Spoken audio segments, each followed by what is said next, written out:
Hello everyone, this is a Fritzy back with how to play. Today we're looking at how to play this game, Village Green by Osprey Games and Pierre Sylvester.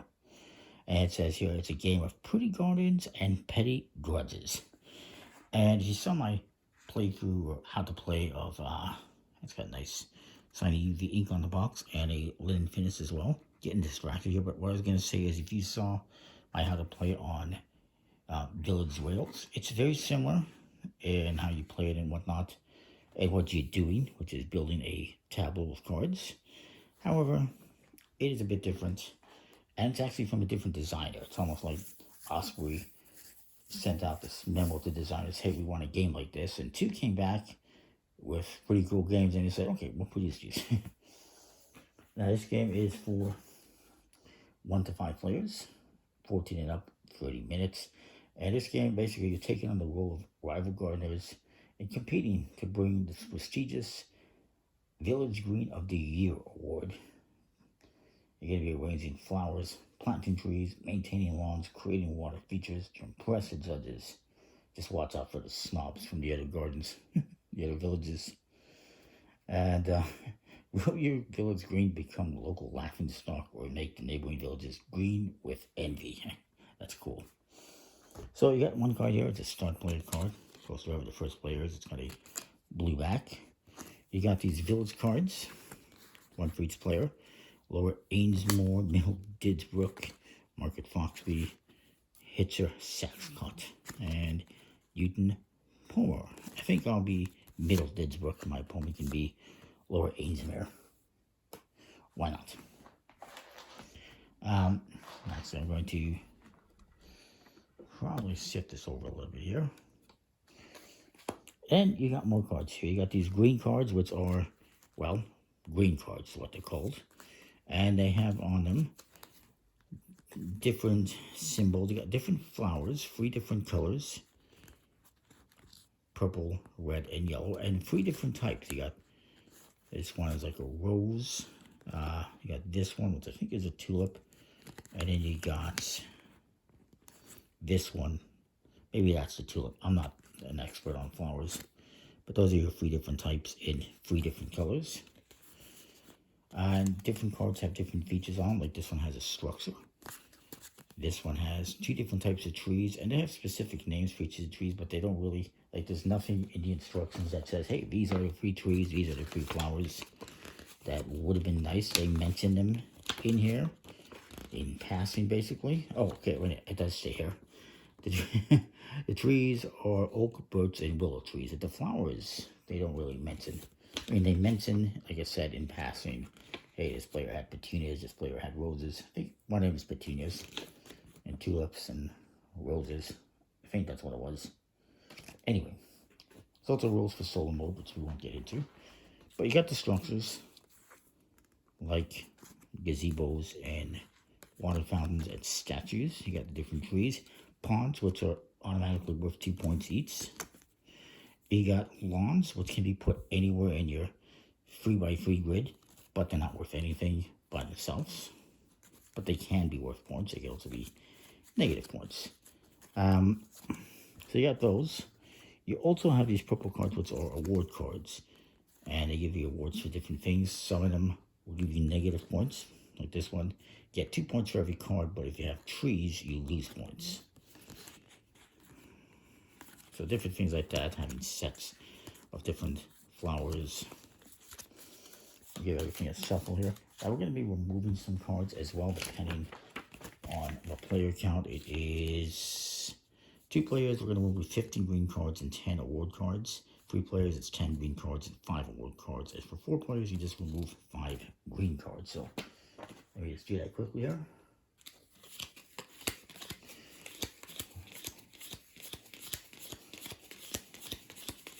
It's almost not even necessary because we're not going to be playing through the whole game, but it is what it is. 1, 2, 3, 4, 9, 10. Put those all aside. This is going to go in the top left corner of your grid. And I'll put all these aside. Now each player is going to get 3 green cards dealt to them to start off with. And whoever last watered a plant gets to start play a card, or you just randomly choose. And then we're going to draw 3 cards to form a bit of a market.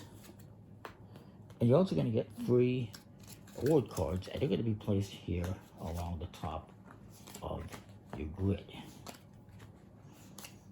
And maybe I should just show you with my grid here. And we'll just put my opponents off to the side for now. I think that's the most important thing. Now, when you're playing, I'll just put my opponent's cards off to the side. You're going to be able to have awards going this way and also awards going this way for a total of a 4x4 grid. You start off with 3 on top. These awards will affect, this row. This one affects this one. This one affects this one. These will affect these 3 columns. So keep that in mind. But for now, we don't have these. Instead, we're going to have 3 face off over here on the side. I'm running out of room and I have so much space. Not really. So what you're going to do on your turn is one of 2 actions, basically. I'm going to just leave these here. You are going to draw one of these cards into your hand, and then you can play one into your 3x3 grid anywhere. You don't have to put it, if I have this here, I don't have to put this next to it. I can put it over here if I want. But that's a may do action. You don't have to do that. And you're going to replace this immediately when you draw a card. What you can do instead, if you don't want to play one of these, is you can simply put it back in the box and get rid of it. Take it out of the game. You're always going to have a max of 3 cards in your hand. So you can draw one and play it, or you just keep it and you discard a card. The other thing you can do is, if you don't want to draw one of these, you can draw blindly from the top of the deck. The other thing you can do on your turn, so you can draw one of those cards, or you can draw an awards card. And you can draw again from the top of the deck blindly, or take one of these, and you can put awards along the left-hand side here, or you can put awards on top of an existing award if this award is, this one's maybe is not great. If you have trees in this row, it's going to give you negative points, so maybe you don't want that one there. So maybe you want to change that one to give you positive points for trees. It's up to you. Green cards, if I have this here, I cannot put another green card on top of it, with the exception of one rule, which I'll get to in a bit. So again, I've drawn a card and I'm going to play a card. Maybe I don't want to put this one here because it's negative points for trees, so I will put it. Now I'll put it. It doesn't really work out very well anywhere. I'm going to put this one here, I suppose. Then my opponent's going to go. Then it's going to be my turn again. Maybe I take an award card and put it here. And we replenish this. Then my opponent goes. Then I go again. And let's just say I build this out a little bit here. Now these cards that don't have any flowers, they can pretty much go anywhere. However, if I wanted to play one of these cards, I would have to play it somewhere down here, because the only card I can play next to this one is one that matches this specific flower type or this flower color. So I can play this one next to it because it is a purple rose. But I cannot play this one over here because it is a different flower. If it was yellow, I could. And I could play this here if I wanted.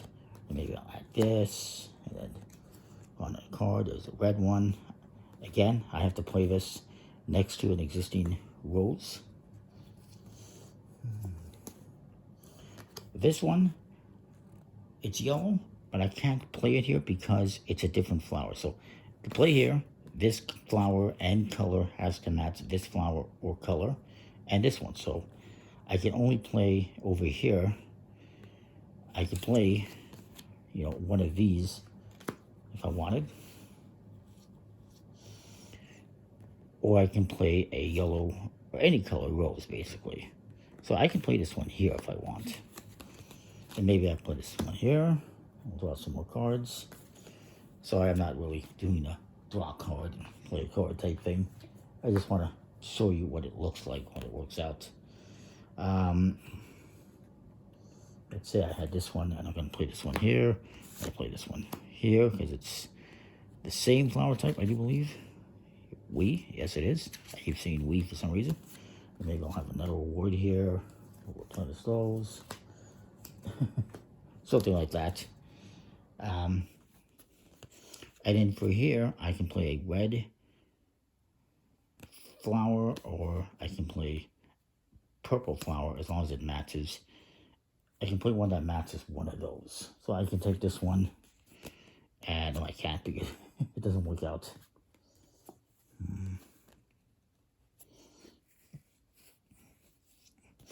What am I going to do here? What am I going to... Well, let's just say I had a different setup here. Well, I had that one there. Maybe I put this one here, this one here, and this one here. There we go. So, the game ends when one of three things happens. A, one person has completed their 3x3 grid, like I have. B, you completely run out of green cards or award cards to draw, and then that would end the game. Doesn't matter if my opponent has an empty spot in the middle or I have an empty spot in the middle. If my opponent finishes, if you have an empty slot, you're just going to get no points for that. You're penalized for it even, depending on your award cards. So that brings an end to the game. Now, I did mention there is a way to replace a green card, and that is, if I take this award card and flip it face down to this kind of sepia tone side, that gives me one of two things I can do. A, I can completely replace all three award cards or all three green cards and draw new ones. Or I could replace any one of these as long as it works. That one obviously does not work. It would have to be, no, I can't put that there because it doesn't work out, so it would be difficult. But if I had a situation where I needed to or wanted to replace a card, that's how I would do it. But if you don't do it, you get 1 point. So I'm going to leave it face up. I'm not going to do any actions. And you can do that on your turn once per game. You can flip this over. Once it's flipped over. And you can replace one of these cards, add a card on top of it, as long as it fits. Or replace all three of those or all three of those. So then we're going to score. And whoever has the most points wins. And you're going to score. You get 1 point for each one of these. I did not get any water features, unfortunately. I'm going to change that, actually, if I can. Damn it, I wanted to get a pawn in there somewhere. At least one. Bear with me. I can do a yellow something. There you go. That works, because that is a yellow, even if it's not the same flowers. Yellow is yellow.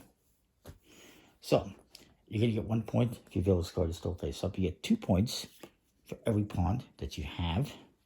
And then we'll look at the scoring conditions. This one is 2 points for every card, but I lose 1 for every tree. So I get 2, 4, 6, but then I'm going to lose 6 points because I have 6 trees. I got all the trees there. And each one is a separate tree. So that was a loss. I got nothing there. I should have replaced that one with this one, perhaps, which would give you 1 point for every tree instead. But I didn't. This one is, each one of these flowers in yellow gives me 3 points. I have none. I get nothing there. This one is, I lose 1 point for this tree and this tree, but I get 3 for that tree. And I actually have one of those, so I get 3 points in that row. This one here, 5 points for every field. So 3 points for every field, which I don't have anymore. 1 for each tree, and lose 1 for a structure. So I would get 1, 2, 3, 4 points. This one I lose 2 for every structure, which I didn't get any. I lose 2 if I don't have any structures. Gain 1 for having structures. I don't have any structures though, so I would lose 2 points. Unfortunately, I did not plan this out very well. And this one, I get 6 points if I have a structure, a tree, and either an empty space or a pond. And I get 2 out of 3, so I get nothing there. So that's how it works out. You score up your points. Whoever has the most points wins. It's a nice little light puzzly game, as it says here on the back of the box, light tableau puzzle. I like it. It's a pretty cool little game. What did it say it was? 96 cards. Pretty nice quality. They're just a smooth plastic coated finish, in case you're wondering. But yeah, it's a nice game. Comment, like, subscribe. Let me know what you think. It has beautiful artwork. And we'll see you next time for more. Thanks for watching.